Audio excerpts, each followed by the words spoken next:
Bonjour à toutes et à tous, vous écoutez Cinécast. Salut Thibaut. Salut Guillaume. Cinécast, c'est le podcast qui chaque semaine vous recommande des films à voir au cinéma, en streaming ou VOD. Aujourd'hui, on vous parle d'un film qui est un film de cinéma. Thibaut, je crois qu'on peut le dire parce que c'est réalisé par un grand bonhomme. Un grand bonhomme Un grand bonhomme, un grand monsieur. un grand monsieur qu'on connaît. Je ne sais pas s'il est grand dans la vraie vie en termes de taille, Je mais ne sais bon, pas. Je c'est ne l'ai autre jamais chose. vu. C'est le problème avec les réalisateurs et les réalisatrices. Souvent, on ne sait pas très bien à quoi ils ressemblent, à part les plus connus, évidemment. Donc, Robert Zemeckis, ce bon vieux Robert Zemeckis, papa Retour vers le futur, papa, j'allais dire le dernier Noël de Monsieur Jack, mais rien à voir. Non, c'est Scrooge, je confonds. Oui, tu Euh, confonds. il a fait Contact, il a fait aussi Le Pôle Express, il a fait plein de films avec Tom Hanks, je crois qu'on peut le dire. Et voilà encore un film avec Tom Hanks. Ça s'appelle Here, les plus belles années de notre vie. Donc avec Tom Hanks, je l'ai dit, Robin Wright, Paul Bettany. Alors de quoi ça parle ce Here? En fait, ça parle de nouvelle, d'un roman qui a été tiré de Richard McGuire. Et le principe de cette nouvelle, c'est que tout se passe dans un même endroit. Et il a été poussé le concept un peu plus loin, l'ami Robert, puisqu'il a placé une caméra à un endroit et il va raconter tout ce qui se passe à cet endroit à travers les âges, que ce soit au tout début à la préhistoire, jusqu'à forcément l'arrivée des maisons, d'une famille, peut-être même de plusieurs familles. Voilà, je propose qu'on regarde un extrait de la bande-annonce de ce film qui promet forcément des astuces visuelles, mais aussi du storytelling, puisqu'on a Tom Hanks qui vient faire sa petite touche dramatique, n'est-ce pas? On regarde ça.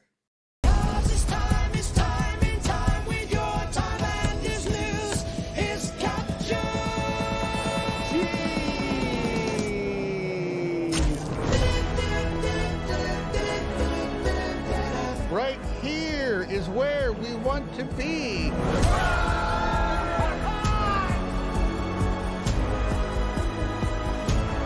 You know, if you like, you could spend the rest of the night here. Voilà, c'était touchant cette bande-annonce, plus visuelle qu'audio, on va pas se mentir. Mais en tout cas, il s'en passe des choses à cet endroit de la Terre, Thibaut. Exactement. Alors le film sort, ce qu'on l'a pas précisé, ce 6 novembre en France et il sort, le 27 en Belgique. Donc on en parle un peu plus tôt que d'habitude.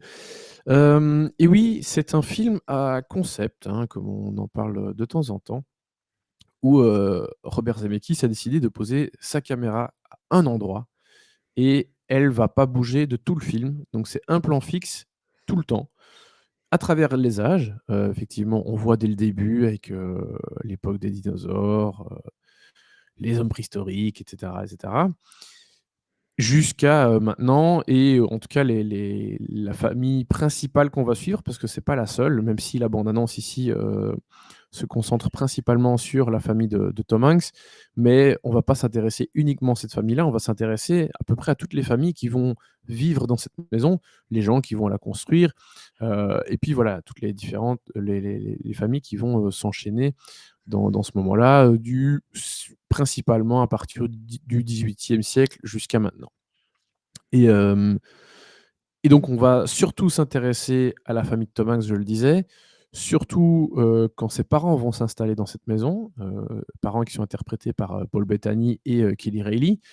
Et puis donc, le personnage de Tom Hanks et Robin Wright qui joue sa compagne, le duo de Forrest Gump, déjà réalisé par, Robert Zemeckis, qui va vivre ensemble aussi dans cette maison. D'ailleurs, le fait que, le personnage ait pas beaucoup d'argent et est donc un peu forcé de rester habiter avec ses parents est un des enjeux, de ce personnage, de cette famille. Et donc le film va vraiment nous raconter des tranches de vie de plusieurs familles différentes, de plusieurs personnages.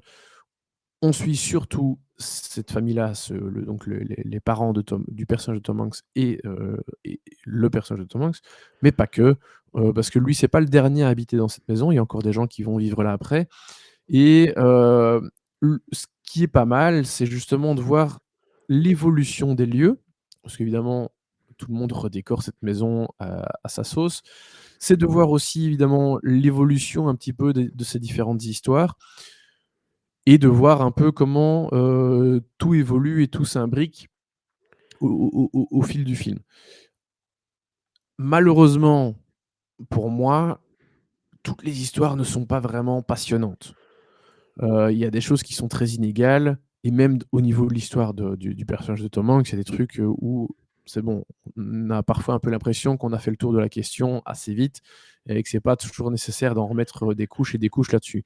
Mais il y a des histoires qui sont un peu plus petites, plus courtes, qui sont très bien aussi, dont celle d'un couple dont le gars a inventé une espèce de canapé qui peut relever les jambes, un truc qui était Le canapé. très, très novateur à l'époque, où ça Mmh. se déroule. C'est assez sympa à suivre.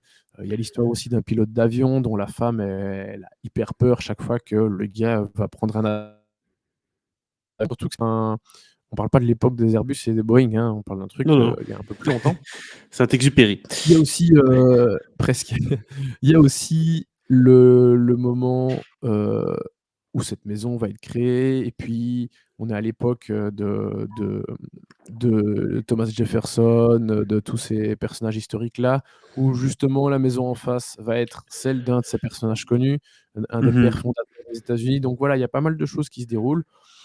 Mais je le dis, c'est très inégal au niveau des histoires et puis ça devient vite un peu plan-plan et donc le film, quelque part, il existe plus pour son concept qui est bien Mmh. tenu, qui fonctionne vraiment bien, mais pas beaucoup plus que ça, je trouve. Ouais, c'est toujours le problème avec les films à concept, hein, c'est que c'est rare qu'un film dépasse son concept. Mmh mh. Et ici, surtout si c'est un concept aussi mécanique et visuel, j'ai envie de dire, hein, parce que forcément, tu as des concepts de storytelling, d'histoire.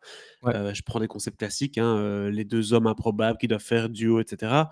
Voilà, mais tu as aussi des concepts de vraiment juste de storytelling où on dit: «Voilà, je place ma caméra, je vais faire des effets spéciaux pour passer de la préhistoire à l'époque plutôt moderne». Il va se passer des choses, des familles différentes. Donc voilà, c'est sympa, c'est chouette. Je suppose qu'il y a de la vie à l'écran, il y a des choses qui se passent, il y a aussi des effets visuels qui en valent la peine, hein. Mais, heu, mais c'est compliqué de raconter vraiment une histoire profonde et tenante, avec ça quoi, avec cette contrainte. Bah oui, parfois c'est un peu léger, malheureusement. Alors il y a quand même, du côté technique, des choses qui fonctionnent bien. Le fait d'avoir cette caméra fixe, c'est très bien, ça fonctionne. L'enchaînement quand même des histoires est pas mal et puis je l'ai pas encore abordé, mais le personnage de Tom Hanks, il arrive quand même assez tôt, joué par Tom Mmh. Hanks, et par Robin Wright et donc il y a cette technologie du de-aging, qui a été utilisée pour faire, paraître les personnages plus jeunes que leur âge, réel. Parce que je pense que là, Tom Hanks, il a dû passer, la septantaine, ou Oui, oui. bien entamé à mon avis. Hem Et il joue le personnage dès ses 30 ans, quelque chose comme ça, ou même peut-être fin de vingtaine. Donc le de-aging a été, nécessaire et on commence à avoir du de-aging, qui est pas trop dégueulasse. On est loin des personnages, qui luisaient, bleu limite, dans Irishman, ou en tout cas dans les premiers films où ça a été utilisé. Donc ça, c'est plutôt bien. Et le casting de manière générale est bien au-delà de l'aspect technologique. Tom Hanks, Robin Wright, ça fonctionne bien. Paul Bettany, Kelly Reilly, très bien. Et puis tous les autres, couples et personnages qui vont défiler dans la maison. Franchement, je les ai tous trouvés, tout à fait corrects. Donc il y a absolument pas de souci à ce niveau-là. Pour moi, vraiment là où le bas blesse, c'est vraiment, ces histoires très inégales qui sont un peu plan-plan et qui malheureusement rendent ce concept, pas, aussi intéressant que ça et enfin qui fait que c'est un peu limité, quoi. C'est l'aboutissement a des limites quoi, forcément. Par contre, on peut pas reprocher à monsieur Zemeckis d'essayer quand même, hein, au fur et à mesure de ses films. C'est pas un réalisateur qui reste, planqué dans les années 90, ou 90 pardon. Il va nous faire des nouveaux concepts, il va essayer de la technologie, il va avancer avec son temps et ça, c'est quand même, quelque chose qu'on peut saluer. Oui, complètement, complètement, il a fait ça avec tous ses films et depuis le début des années 2000, même plus 2010, enfin même non, déjà 2000, le Polar Express déjà avec Tom Hanks, où il y avait de Mmh. la performance capture. Il y avait Beowulf aussi, qu'il a fait, Ouais. qui était pas super, mais il y avait aussi un peu, pas mal de technologie. Avec The Walk aussi, beaucoup de technologie. Donc oui, il évolue avec son temps. Et il propose des idées, novatrices, neuves à chaque fois et il le fait avec plus ou moins de réussite. Malheureusement, je trouve que ces dernières Mmh. années, ses films sont plutôt, mitigés au mieux. Il n'y a pas eu de coup d'éclat récent de la part de Robert Zemeckis, donc ça, c'est un peu dommage malheureusement. Mais c'est un gars qui a de l'ambition et qui continue son petit bonhomme de chemin à ce niveau-là et Et ça, clairement, on peut pas lui reprocher et il le fait quand même pas trop mal. Très bien, donc j'ai compris, hein, les histoires sont pas hyper passionnantes parce que le concept prend peut-être un peu trop de place. Je suppose que Tom Hanks et Robin Wright et les autres délivrent des performances tout à fait convaincantes et ça m'étonnerait l'inverse de la part de Oui, Tom Hanks. Est-ce que c'est Tom clair. Hanks a déjà été vraiment nul dans un film? C'est une question. De plus en plus ces dernières années quand même, hein. Oui, Non mais c'est vrai. vraiment, je trouve que de ses derniers choix, ça a été un peu compliqué. Il en fait un peu des caisses, et évidemment, je pense à Elvis, mais pas que. Ah Donc oui, c'est vrai. il a un peu cabotiné ces 3-4 dernières années, je trouve. Mais non, ça reste un excellent acteur, je vais pas dire du mal de Tom Hanks et il est très bien ici, c'est clair. Disons qu'il commence un peu à dire oui à trop de choses. C'est ça le, c'est ça le problème de Tom. À Il y a ça passer un aussi, certain ouais. âge, ça devient compliqué.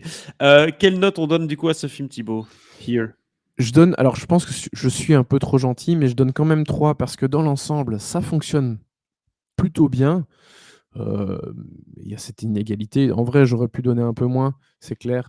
Mais j'ai envie de récompenser quand même quelque part un Le cinéaste panache. qui reste ambitieux, et oui, qui montre du panache à chaque, nouvelle œuvre, ça c'est clair.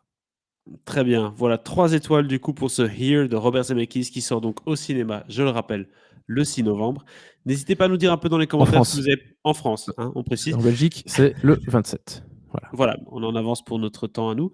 Mais par contre, pour vous, vous pouvez aller voir en salle.